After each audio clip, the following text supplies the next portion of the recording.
Okay, now what has caused you to believe in this cosmic law? Like, what evidence is there for it? There's not. There's not.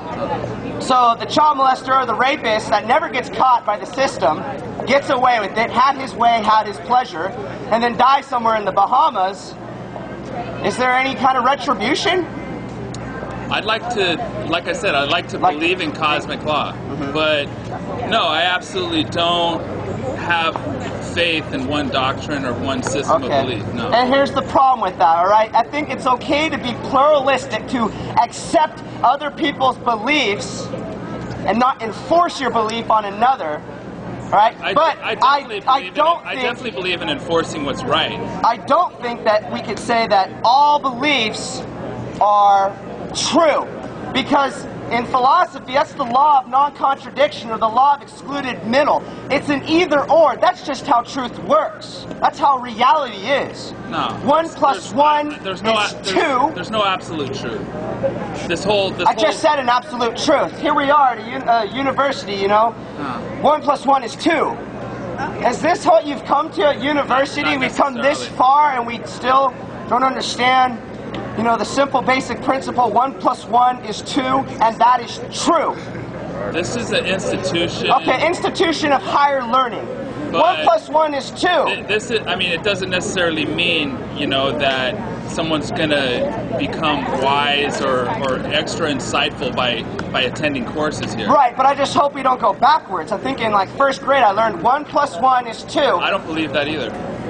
You don't believe it's true, that 1 plus 1 is 2? I think this whole reality is a culmination. It's like it's an interfacing of our consciousness, like a dream, and energy, which is basically in Einstein's equation equals mc squared.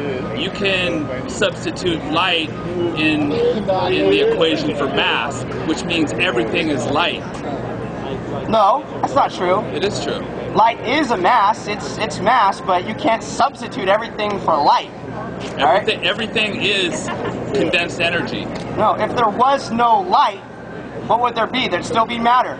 In fact, according to the second law... Why don't we get to the point and let's see what point you're trying to make, because you're just rambling on. Can I just address the one point that you made? Yeah, I want to keep it on track on one thing. But according to the second law of thermodynamics... What point are you trying to make? I'll get there. Can I just finish my point? I'll let you say your thing. So according to the second law of thermodynamics, all right, this universe is constantly heading towards a heat death, entropy.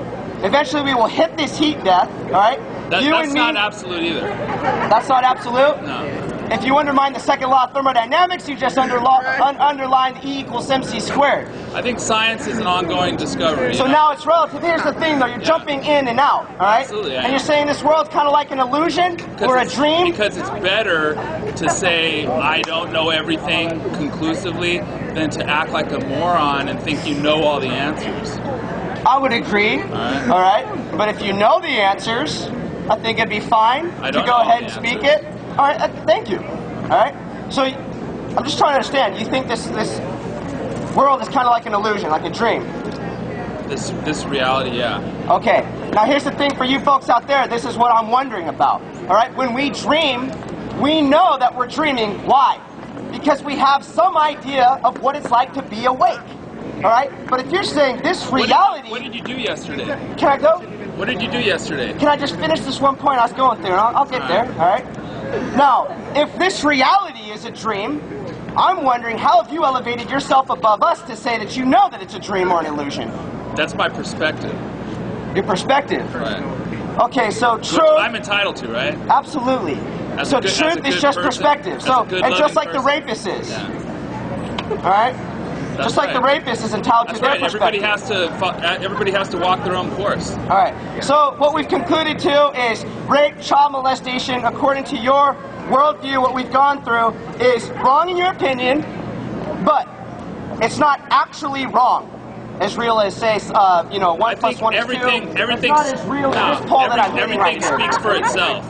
The act of the rapist speaks for itself. According to you, right? But what about according to the rapist? Yeah, he enjoys it. It's a good thing. To you, it's a bad thing. Absolutely. They have their own path to walk. You know? Okay, so it's only perspective. Ultimately, yeah. Wow. Okay, you guys hear that? The child molestation rapist, ultimately, yeah, just human perspective. Now we'll go to the good person test, okay? And this, I want to establish good. How can we establish good or bad? Let me give you guys this tool in your toolbox, okay? How do we really know something's right or wrong? Well, if I say something's wrong, I'm obviously assuming there's such a thing as right. If there's such a thing as right and wrong, there must be some type of a standard or a moral law to judge off of, to differentiate what's right or what's wrong. In order for this moral law to be real and not relative to the sway of human opinions and not have our feet firmly planted on midair, there has to be a moral lawgiver that goes beyond us, that transcends us as human beings. Because all we do is argue on this level, but that transcendent figure would be the moral lawgiver that's absolute. So in his character, his good character, such a thing as rape and child molestation would be wrong. Not wrong because he said so, but it permeates from the very nature of the being. Now here's the thing, if there's no God, there's no moral lawgiver, well then we don't really have a good moral law. That's totally absurd. That's totally absurd. If there's no moral lawgiver, that's totally fucking absurd, dude. Sir, please watch your language. You got ladies around. Because you can have a civil society without adhering to some antiquated religion. You can. I agree with you. You can. Now here's my point. You can't make it true though in a justified way that it's absolutely true. Can I just go right back down the ladder? All right? I just want to make my point, and I'll let you speak too. You cut me off. If there's no moral law, God, then there's no moral lawgiver. Well, then this moral law, this moral code that we have is just relative. And if it's just relative, it's not. Sir, can I please? I beg. I'm going to give you the time to speak. You asked if I could talk loud, bro. I can't. Man wrote that law that you think is the word of God. You have a fear of my argument. That's a sign of the fear of my argument. I'm not the one trying to be overbearing. You are. You're overbearing. You're yelling over me. You're making a lot of absurd points. If you're not afraid of what I'm about to say, if we're having a dialogue, I wish, man, but you keep going over the top of me. I'm not responding to. All right, go ahead. Make another point. And if I can I please get a chance afterwards to finish the point I make, and then I'll address what you're saying. Keep your okay? I just want to take you through the good person test, sir. All right, here's the thing, folks. Let me go on my side of things. No moral lawgiver, which is God.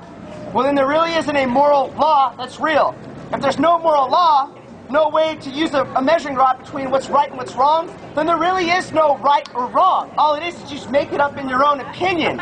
And then it doesn't matter if you lived your life as a Mother Teresa or a Hitler, because if there's no God and all we are is just molecules in motion, then death is the great leveler of us all. We all will be going there. Life has no real meaning, and so it doesn't matter how you get there. We're all getting there. No matter what path you take, death will level us out. But there is a God, there is a real right and wrong, there is meaning and purpose to life.